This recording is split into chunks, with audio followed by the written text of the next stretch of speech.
Good morning, everyone. It's Pete Yeton here, Managing Director of Remarkablelaw Consultancy Limited, again on a couple of vlogs this week, all centered around international student movement with sponsors, agent working, strategy. We're going to have a strategy vlog next, actually, is the next one this week, because I talked about a lot of operational stuff.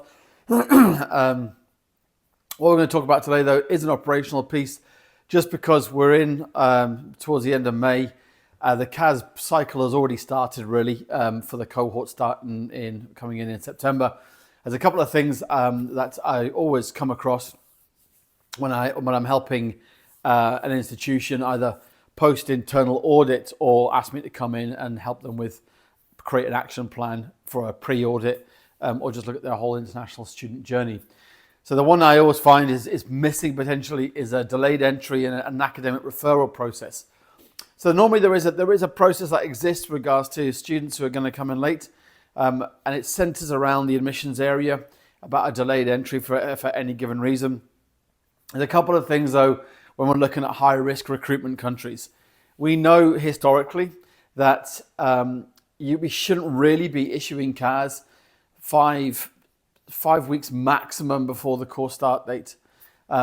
On the course start date, really, you should be definitely having a latest date to attend, which on a taught session shouldn't be more than 2 weeks after the course start date. Okay, anything more than that, you really are affecting the integrity of the course in terms of the academic integrity, and UKVI will also look at those courses potentially not being the length or duration that is previously advertised, and how you've got the course set up.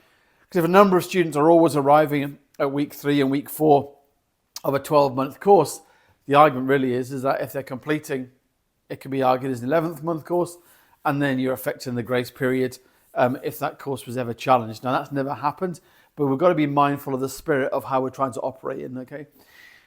So really 5 weeks maximum. Anything more than that, the Home Office and the amount of numbers that they have to go through with regards to applications every year and every cohort, it's just going to impact the ability for them to assess high-risk CASs or high-risk country CASs. Okay, so really as a benchmark, that's what I'd always advise.